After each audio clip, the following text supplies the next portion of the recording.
Direct and inverse proportion की exercise number 1B के last question number 9 and 10 solve करेंगे, जिसके बाद हमारी एक्सरसाइज नंबर 1B कंप्लीट हो जाएगी और नेक्स्ट वीडियो से हम इंशाल्लाह एक्सरसाइज नंबर 1B स्टार्ट करेंगे. So the question number 9 is during a certain period in the life of an earthworm its length L centimeter is directly proportional to the square root of n, where n is the number of hours after its birth. 1 hour after an earthworm is born, its length is 2.5 centimeter. इसमें हमें 3 चीज़ें find करनी है, connecting equation and फिर हमने values find out करनी है. ये क्वेश्चन इतना मुश्किल नहीं है जितना देखने में लगता है. इसमें हमें सिर्फ यही गिवन है वर्ड प्रॉब्लम की फॉर्म में कि एक सर्टेन पीरियड है लाइफ ऑफ एन अर्थवॉर्म, उसकी लेंथ जो है वो L सेंटीमीटर है. जो L सेंटीमीटर है वो डायरेक्टली प्रोपोर्शनल है स्क्वायर रूट ऑफ n, यानी n स्क्वायर रूट, यानी स्क्वायर रूट के अंदर n आ जाएगा. जो n है ना वो नंबर ऑफ आवर्स है after the birth of earthworm.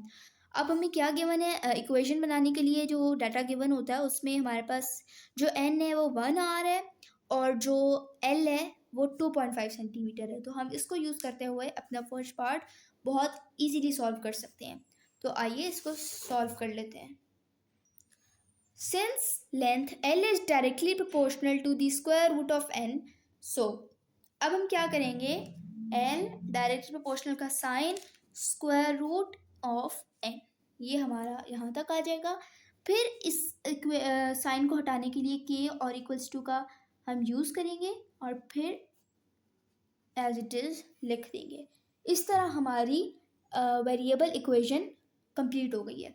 उसके बाद जो हमें गिवन डाटा था वो हमारे पास था कि L equals to 2.5 and N equals to 1. जब हम इसको उसकी जगह पर पुट इन करेंगे तो कुछ इस तरह का हमारे पास फॉर्म हो जाएगा 2.5 इक्वल्स टू K1.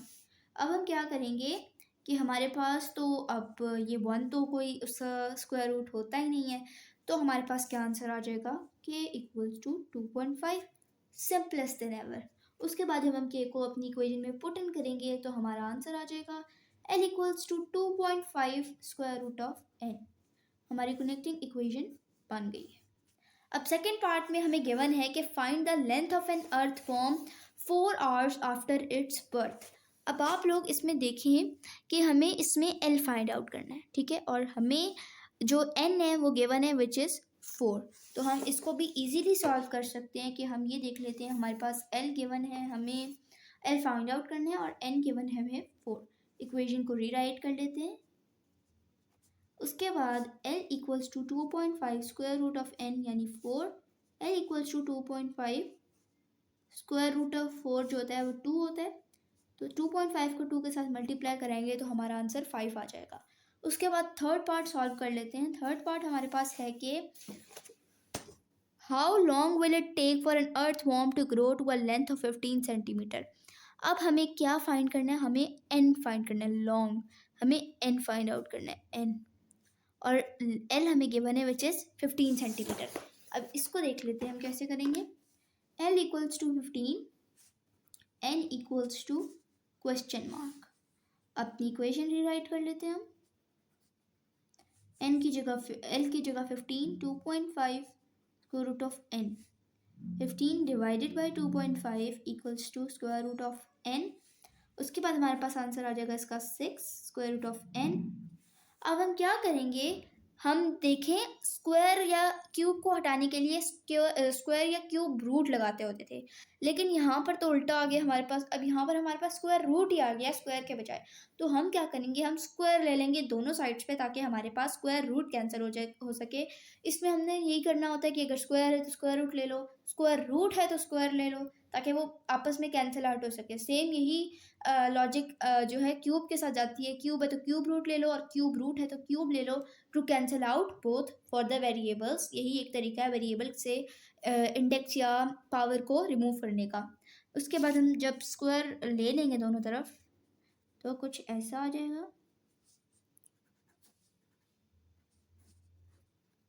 अब क्या होएगा, 6 का स्क्वायर हमारे पास आ जाएगा 36 इक्वल्स टू, अब यहाँ पर ये स्क्वायर और ये स्क्वायर रूट आपस में कैंसिल हो जाएगा तो हमारे पास n की वैल्यू आ जाएगी 36. क्वेश्चन नंबर 9 बहुत इजी था, इसमें कुछ डिफिकल्ट नहीं था, बस हमने सिंपली इक्वेशन बनाई, अपनी जो हमें गिवन थी वर्ड प्रॉब्लम को बस समझने की थोड़ी सी ज़रूरत थी, दैट्स इट। और कोई इसमें डिफ़िकल्ट चीज़ नहीं थी। इक्वेशन बनाई और उसको यूज़ करते हुए हमने अपनी दो वैल्यूज़ फाइंड आउट कर ली। उसके बाद हमारे पास क्वेश्चन नंबर 10 थोड़ा सा डिफरेंट है, इसको हम देख लेते हैं। If y is directly proportional to x square and the difference in the values of y when x equals to 1 and x equals to 3 is 32, find the value of y when x equals to -2।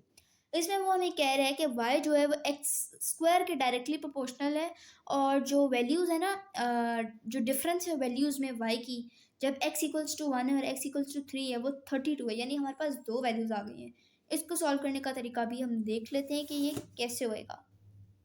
Okay, given that y is directly proportional to x square, so simply वही काम फिलहाल तो हमने वो करना है जो हम करते होते हैं, y को directly proportional sign and x square, इसको रिमूव करने के लिए इक्वल्स टू एंड k, तो y equals to k x square. अब हमें जो गिवन डिफरेंस है ना वो ये है कि 32 है जो व्हेन x इक्वल्स टू 3। अब हम इसको दोनों तरफ करके देख लेंगे, x इक्वल्स टू 1 भी और x इक्वल्स टू 3 भी। अब हम इसको कैसे करेंगे, एक लाइन यहाँ पर हम लिखेंगे कि given that difference in the value of y is 32 when x is 1 and 3। अब हम क्या करेंगे, जो है ना सब्सिट्यूट कर देंगे हम x equals to 1 and x equals to 3। अब हम क्या करेंगे, y1 equals to k1 square, हम इसमें अपनी इक्वेशन को पुट इन करेंगे। देखिए y1 for this and y2 for this. y1 ये 1 हमने खुद से अपनी बेटर अंडरस्टैंडिंग के लिए लिखा है।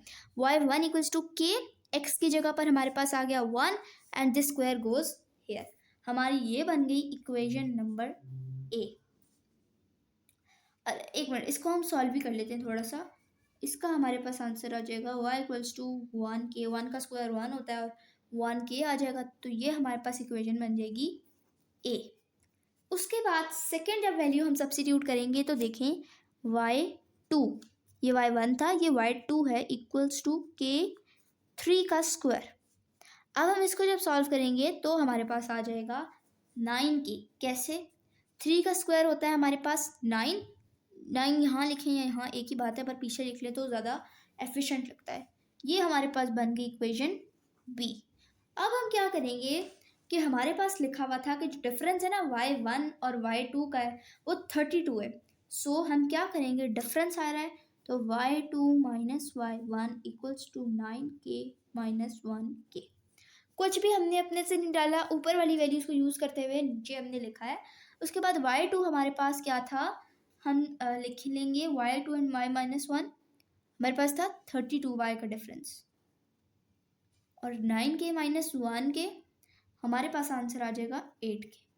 When we will divide 32 by 8, we will get k equals to 4। अब हम एक गिवन इसको हम जब k की वैल्यू को अपनी इक्वेशन में पुट इन करेंगे तो हमारे पास आंसर आ जाएगा y equals to 4x square.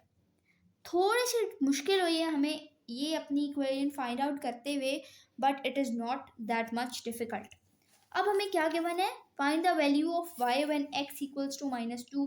ये तो हो ही बहुत सिंपल गया, ये तो कोई काम ही नहीं है इसमें, तो इसी इक्वेशन को यूज़ करना है। x हमें -2 गिवन है और y हमें फाइंड आउट करना है। इक्वेशन को रीराइट करेंगे, y equals to 4x square, y equals to 4, x की जगह -2 का स्क्वायर लेंगे जब हम, तो हमारे पास वैल्यू आ जाएगी 4।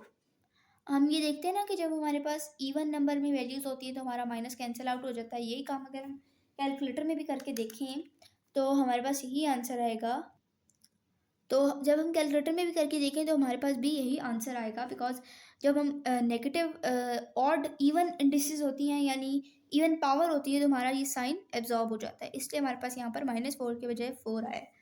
y equals to 4 4s are 16, तो हमारा आंसर आ गया y इक्वल्स टू 16।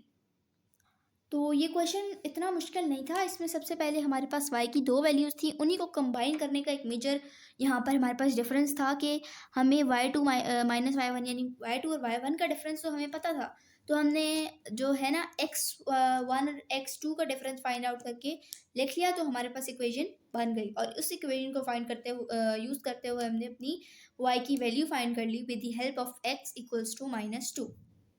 व्यूअर्स, ये थी हमारी आज की वीडियो जिसमें हमने चैप्टर नंबर 1 एक्सरसाइज 1B के क्वेश्चन नंबर 9 एंड 10 सॉल्व किए हैं और इसी के साथ साथ हमारी एक्सरसाइज नंबर 1B भी पूरी कंप्लीट हो गई है। हम उम्मीद करते हैं कि आपको इस पूरी एक्सरसाइज में कोई कंफ्यूजन नहीं होगी। अगर आपको हमारी आज की वीडियो पसंद आई है तो इसे लाइक, शेयर और हमारे चैनल को सब्सक्राइब करना बिल्कुल भी मत भूलिएगा। हमें दें इजाज़त, अगली वीडियो तक के लिए अल्लाह हाफ़िज़।